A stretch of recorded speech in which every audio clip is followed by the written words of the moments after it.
আসসালামুয়ালাইকুম। Special একটি recipe নিয়ে হাজির হয়ে গেলাম। আজ তৈরি করে দেখাবো সাদা ধবধবে ঝরঝরে পোলাও। তো চলুন দেখে নেওয়া যাক কীভাবে আমি পোলাওটা তৈরি করি। আর আজকের রেসিপিটা অবশ্যই নতুন রাঁধুনিদের জন্য, কারণ তারা অনেকেই জানেন না কিভাবে ঝরঝরে সাদা পোলাওটা রান্না করতে হয়। তো চলুন দেখে নেওয়া যাক কীভাবে রান্না করি।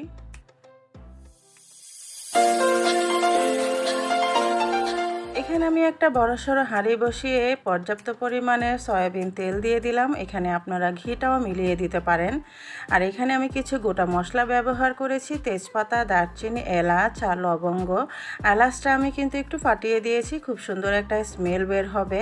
তো সব মশলাগুলো কিন্তু আমি ভালো করে ধুয়ে পানি ঝরিয়ে নিয়েছি। এখন আমি তেলের ভিতরে দিয়ে দিলাম আর একটু নেড়ে চেড়ে নিব। আর এখান থেকে কিন্তু খুব সুন্দর একটা স্মেল বের হবে। আর এখানে আমি দিয়ে দিচ্ছি পেঁয়াজ কুচি।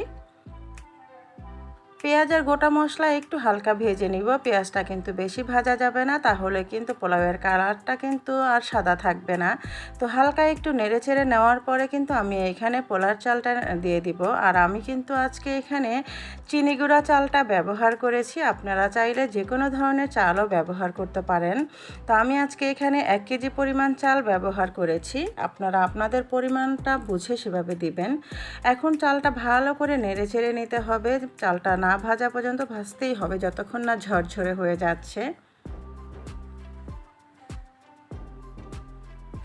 এই সময় আমি এখানে দিয়ে দিব 1 টেবিল চামচের মতো আদা বাটা। এখন এই আদা বাটাটা দিয়ে ভালো করে চালের সাথে ভাজতে থাকবো। আর এখানে কিন্তু আমি পরিমাণ মতো লবণ দিয়ে দিলাম। লবণটা সবসময় চেষ্টা করবেন একটু কম দেওয়ার জন্য, কারণ পরবর্তীতে চেক করে আর একটু কিন্তু দেওয়া যায়, কিন্তু একবারে বেশি হয়ে গেলে কিন্তু আর খাবারটা আর খাওয়া যায় না। তো এখনই আদা বাটা আর চাল ভালো করে ভাজতে হবে, যতক্ষণ পর্যন্ত না একেবারে ঝরঝরে হচ্ছে চালটা। ভাজাটা কিন্তু হয়ে গিয়েছে। এখন আমার পানি দেওয়ার পালা। পানিটা আপনারা কিভাবে দিবেন, চাল যা দিবেন তার দ্বিগুণ পরিমাণ পানি দিবেন। কিন্তু আমি কি করি, দ্বিগুণ পরিমাণের থেকে একটু কম দেই হালকা, কারণ অনেক সময় চালটা নতুন থাকার ফলে কিন্তু চালটা তাড়াতাড়ি সিদ্ধ হয়ে যায়। আবার অনেক সময় চালটা পুরনো হলে কিন্তু একটু পানি অ্যাডও করতে হয়। তো সেক্ষেত্রে আর আমি যেহেতু আজকে দুধ দিব, তো আমি পানিটা একটু কমই দিয়েছি। আমি দুধ দিয়ে কিন্তু এখানে 1 কাপ পরিমাণ দুধ দিয়েছি। আর এই দুধ দেওয়ার ফলে কিন্তু পোলাওটা ধবধবে সাদা হবে আর খেতেও কিন্তু ভীষণ টেস্টি হবে। আপনারা চাইলে এখানে শাহি জিরাটাও ব্যবহার করতে পারতেন, এর ফলে খুব সুন্দর একটা ঘ্রাণ হয়। কিন্তু আমি আজকে একেবারে সিম্পলভাবে তৈরি করে দেখাবো ঝটপটভাবে কিভাবে ঝরঝরে সাদা পোলাওটা রান্না করা যায়। আমি কিন্তু কটা কাঁচামরিচ দিয়ে দিয়েছি, যাতে করে খুব সুন্দর একটা ফ্লেভার আসে। দেখতে পাচ্ছেন পানিটা যখন এরকম চাল ছোঁয়া ছোঁয়া হয়ে যাবে, তখনই কিন্তু আমি আগুনের তাপটা কমিয়ে দিব, মানে চুলার আঁচটা আমি কমিয়ে দিব, ঢেকে রান্না করব।